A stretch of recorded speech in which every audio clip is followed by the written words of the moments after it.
कर्मों की चर्चा चल रही है और उसी के अंतर्गत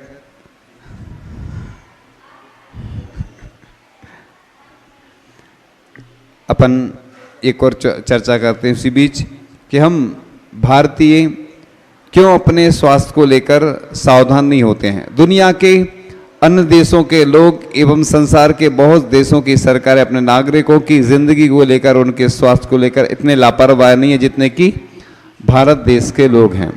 और भारत में कोई भी वस्तु हो मार्केट में चलती रहेगी, चाहे वह स्वास्थ्य के लिए हानिकारक ही क्यों ना हो।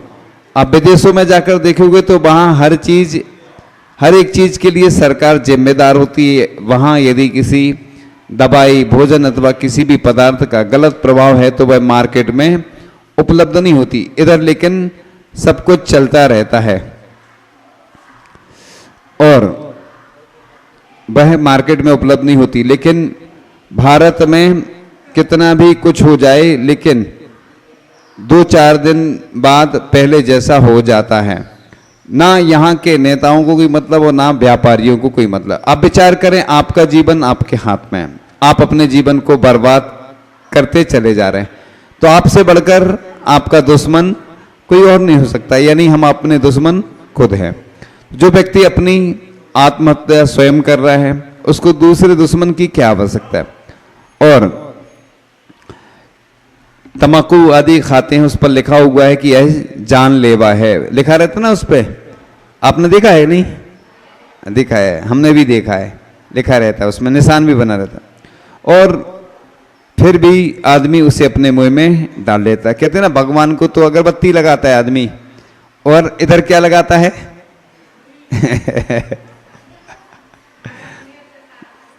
हाँ वही ऐसे ही भगवान को, हाँ उसमें। तो आप इस प्रकार से जानवर की तरह दिन भर चबाते रहते हैं। एक तो देखो शरीर भी गंदा होता है और रोड भी गंदा होता है और बीमारियां भी होती हैं। अच्छे खासे व्यक्ति बीमार हो जाते हैं, कितना पैसा लगता है। और तंबाकू खाने में भी और बाद में इलाज कराने में किससे मांगोगे बताओ? कोई भी किसी को समस्या आ जाती है तो कोई देने वाला नहीं होता है। पढ़ाई के लिए भी कोई नहीं देता, और बिजनेस करना हो तो भी नहीं देता है। तो इस प्रकार से जो चीजों को देखकर एवं सोचकर खाता है, जब वह अंधा होकर खाने लग जाता है तो वह जानवरों की कोटि में आ जाता है। उसे यह नहीं मालूम कि पैकेट के अंदर क्या। ऐसे ही लोगों की आदत है मोबाइल देखते हुए खाते हैं। कितने लोगों का त्याग है मोबाइल देखते हुए भोजन करने का? त्याग तो त्याग तो करना है ना, कम से कम प्रयास करना ना। हाँ, तो टीवी और मोबाइल देखते हुए बोल रहे हैं ना। इसी प्रकार से जूठन छोड़ने का कितने लोगों का त्याग है? जूठन त्याग मतलब जूठन छोड़ने का त्याग, जूठन छोड़ने का नियम, ऐसा बोल सकते नियम। जूठन छोड़ने का त्याग का नियम, हाँ, तो छोड़ना नहीं है ना। इस प्रकार से अपन को ऐसे काम करना चाहिए।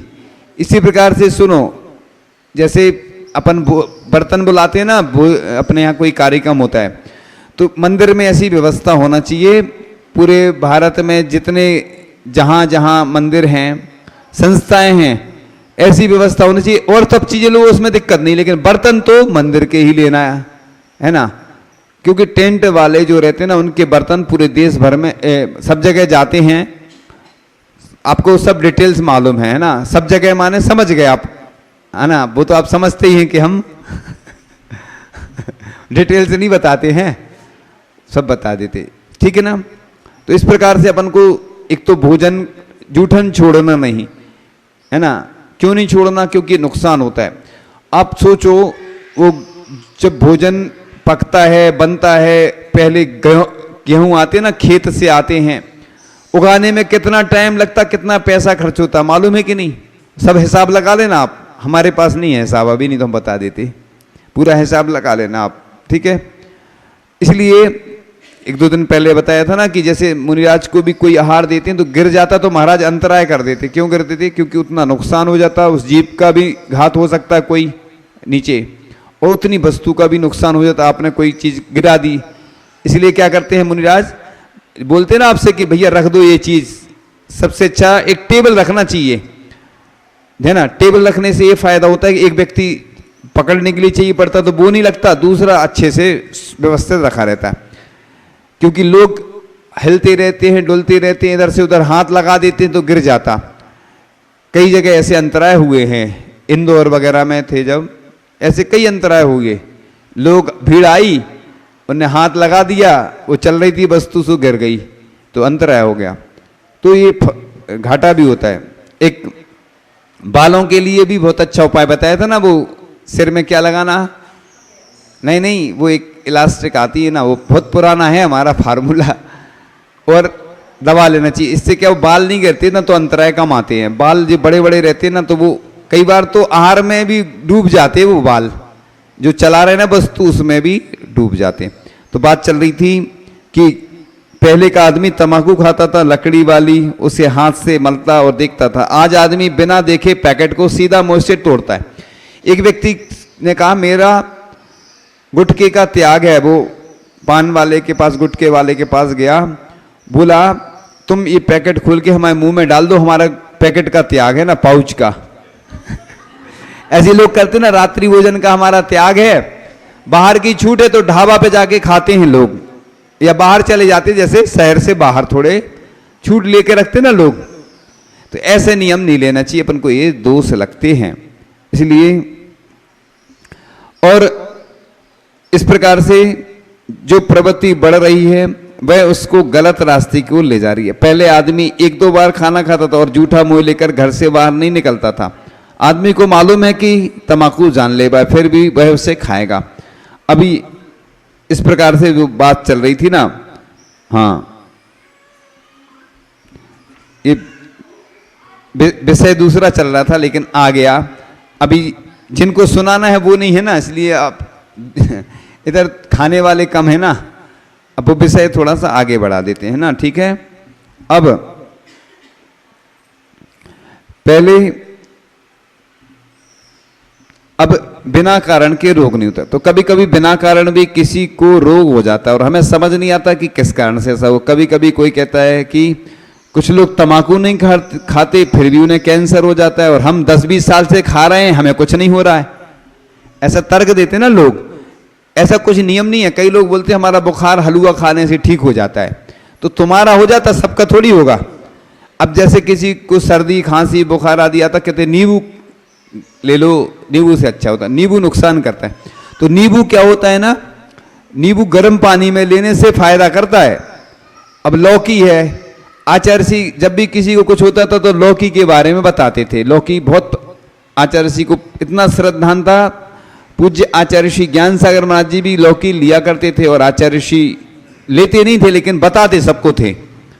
कई बार, एक बार क्या हुआ कि हम एक लेख आया आर्टिकल, तो हमारे पास बहुत सारा संकलन शुरू से रहता था, हमें पसंद भी है, सब चीजें रखते हैं, गाय के बारे में, हथकरघा के बारे में। आचार्य ऋषि को जो पसंद था वो हम पढ़ाते थे, आचार्य ऋषि को बता देते थे, लेख ले जाते थे, और हम पहले हम पढ़ते थे फिर आचार्य ऋषि को सुना देते थे, या आचार्य ऋषि के पास रख देते। एक बार हम इरियापद भक्ति के पहले आचार्य ऋषि को ले गए चंद्रगिरी में, लेख आचार्य ऋषि ने कहा भी नहीं, बाद में हमने कहा अरे आचार्य ऋषि ने पढ़ा नहीं, तो हम इरियापद भक्ति के बाद आचार्य ऋषि बोलते क्या बता रहे थे वो लाओ। तो जैसे ही हम वो आर्टिकल ले गए, आचार्य ऋषि ने पढ़ा, इतने प्रसन्न हो गए जैसे दुनिया की सबसे बड़ी संपदा मिल गई हो।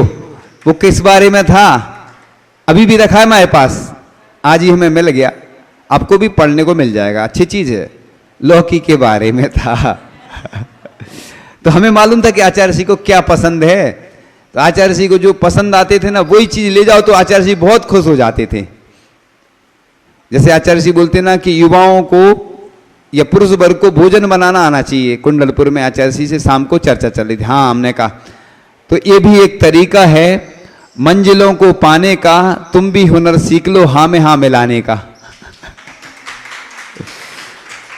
तो आचार्य ऋषि जो भी बोलते थे हम बोलते थे आचार्य ऋषि हाँ बिल्कुल सही है, बिल्कुल, बस नहीं झूठी नहीं बोलते थे, आचार्य ऋषि के समर्थन में ही बोलते थे। आचार्य ऋषि हर विषय को लेकर बहुत अलर्ट रहते थे, चिंतित रहते थे। तो लौकी के बारे में आचार्य ऋषि हमेशा जब भी कुछ होता था वाकई में है भी, और उसके चमत्कार स्वयं हो जाते थे। किसी को देर में होता है, किसी को नहीं होता है। तो शरीर की ऊर्जा शक्ति अलग अलग होती है। वह ऊर्जा शक्ति जब तक काम करती है तब तक आदमी बीमारियों से बचा रहता है, और जैसे ही यह ऊर्जा कम हुई वह बीमार हो जाता है। अपने अंदर क्या होता है, रोगों से लड़ने की क्षमता होती है, उसको कैपेसिटी, मतलब अपन को रोगों से लड़ने की जो क्षमता होती है अपनी कम हो जाती है। क्योंकि अपन क्या कर रहे हैं, जो दूध है, जो रासायनिक वाली चीजें हैं वो खाते हैं। जैविक होते हैं ना, जैविक चीजें अपन को लेना चाहिए। इससे ये होता है कि अपना शरीर अच्छा होता है। जैसे गाय का घी होता है ना, बहुत फायदेमंद होता है। पहले हमें गाय के ऊपर उतना श्रद्धा नहीं था, लेकिन जब आचार्य ऋषि बताते थे, हम चर्चाएं करते थे, और हमने बड़े बड़े ग्रंथ आचार्य ऋषि के पास जब आए और हमने उनको पढ़ा, और हमारे पास अभी भी वो हैं बहुत अच्छे छोटे छोटे पॉइंट्स, हमने उसमें से छांटे। हम क्या करते हैं, जैसे तुम लोग मलाई निकालते ना, हम भी मलाई निकाल लेते हैं, उसमें से जो भी मैटर आते हैं ना उसके अच्छे अच्छे छांट के रख लेते हैं, तो बस वो सबके काम में आते हैं। तो इस प्रकार से जैसे ही ऊर्जा कम हो जाती है वह बीमार हो जाता है। एक दिन हमने बताया था व्यक्ति को कैंसर आदि होता है, तो क्यों होता है, क्योंकि अपन सर्दी आदि हुई, जल्दी दवाई खा ली, 2-3 दिन निकल जाने दो।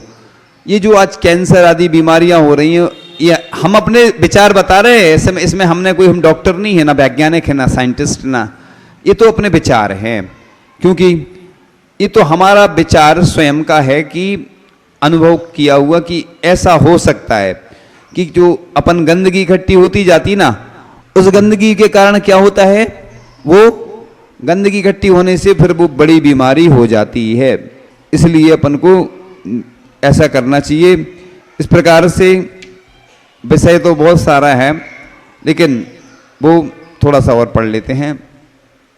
तो आप में गंदी आदत सुधारने का भाव नहीं आएगा, जो आपके जीवन को कोई भी अच्छा नहीं बना पाएगा। अपने जीवन को अच्छा स्वयं बनाओ, कम से कम जो गंदी चीजें हैं हमें दिखाई दे रही, उससे हम अपने आप को बचाएं।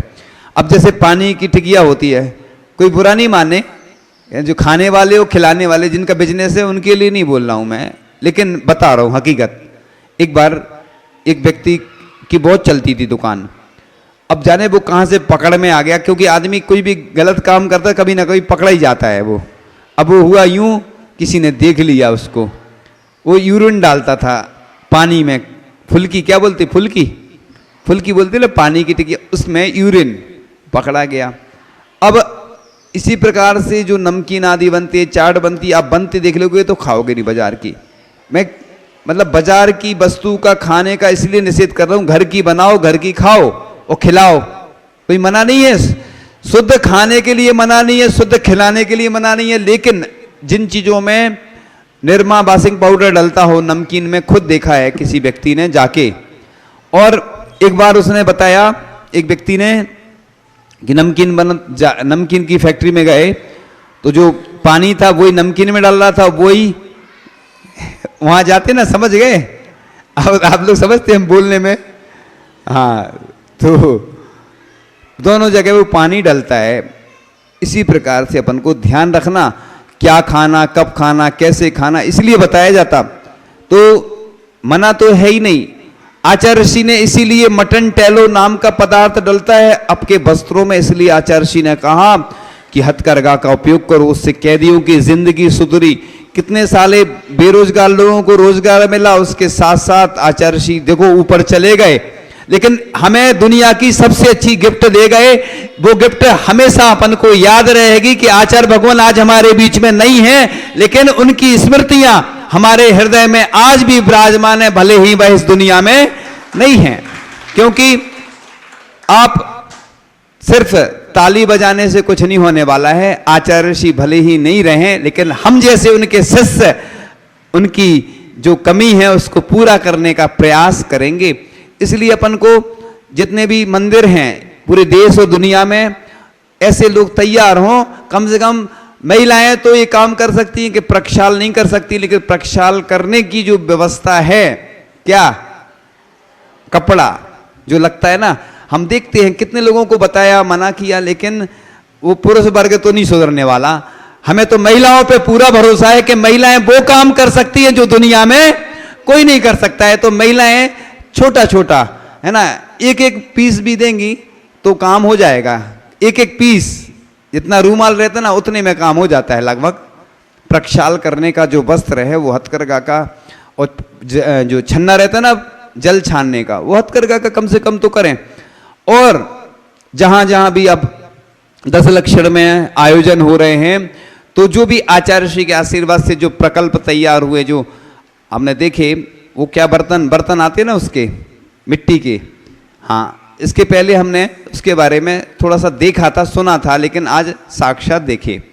तो देखो आचार्य ऋषि को चिंता ये थी कि शांति धारा दुग्ध योजना इसलिए आचार्य ऋषि ने प्रारंभ की, हम थे उस समय 2010 की बात, और इसीलिए कि अशुद्ध भोजन मिल रहा है, अशुद्ध पदार्थ मिल रहे हैं लोगों को, तो शुद्ध कैसे मिले। तो देखो संत को चिंता रहती पूरे देश और दुनिया की कि कैसे लोगों का कल्याण हो, तभी वो तीर्थंकर बन जाते हैं। तीर्थंकर 16 कारण भावना बातें हैं तो तीर्थंकर बन जाते हैं। ऐसे ही आचार्य भगवान को चिंता थी कि आपका भोजन भी शुद्ध हो, आपका खान पान शुद्ध होगा तो खानदान भी शुद्ध होगा। इसलिए प्रक्षाल का और कम से कम पानी छानने का वस्त्र तो अपने घर में ऐसा होना चाहिए। इतनी तो हमें मालूम है लोगों के अंदर कैपेसिटी है, क्षमता है। बड़े बड़े काम भले ही नहीं करो, लेकिन जब पंचकलनक जहां पर हो तो कम से कम हथकरघा के जो बड़े पात्र हैं उनको तो व्यवस्था करो। अभी हम पिछले पंचकलनक जहां जहां हुए उन लोगों ने पहले से ही ऐसी जब चर्चा आई और बात आई तो उन्होंने कह दिया कि हम हथकरघा के ही वस्त्र बनवाएंगे, क्योंकि महामहोत्सव में तो ये काम हो सकता है। तो अभी से बस ठान लें पूरे देश और दुनिया के लोग, तो आचार्य भगवान की पूरी भावना को हम पूरा कर सकते हैं। आचार्य भगवान ने इस दुनिया को क्या क्या नहीं दिया बताओ। आचार्य भगवान ने सब कुछ दिया, हम क्या दे पाए, उनको कुछ नहीं दे पाए। आपने सुना है ना वो कौन सा भजन है वो है, जिनने हमको दिया है सब कुछ हम उनको क्या दे पाए। मतलब जब जब हम भजन सुनते थे तो हम एकदम से अंदर से ऐसा लगता था बिल्कुल झकझोर देने वाली पंक्तियां हैं कि हम क्या दे पाए बताओ। ऐसा एक संत हुआ कि जिसने देश दुनिया को सब कुछ दिया, सिर्फ रूखा सूखा भोजन करके, त्याग तपस्या करके, पैदल चल के, पदयात्रा करके इस दुनिया को जो दिया वो हम जीवन भर नहीं भुला सकते हैं। हम क्या कर पाते हैं बताओ, हम तो बस लंबी चौड़ी बातें ही कर पाते हैं। नाम पूजा के लिए, ख्याति पूजा लाभ के लिए, अपने प्रसिद्धि के लिए हम लोग सब कुछ करते हैं बस। लेकिन ऐसे आचार्य भगवान जिनके उपकारों को हम जिंदगी भर नहीं भूल सकते हैं, और जब हम जो वस्तुएं देखते हैं तो बस उन्हीं की याद आ जाती है। तो आचार्य भगवान का सपना हमें पूरा करना है मिलकर के। और देखो आचार्य भगवान जो कह गए वो बस हमें पूरा करना है। तो इस प्रकार से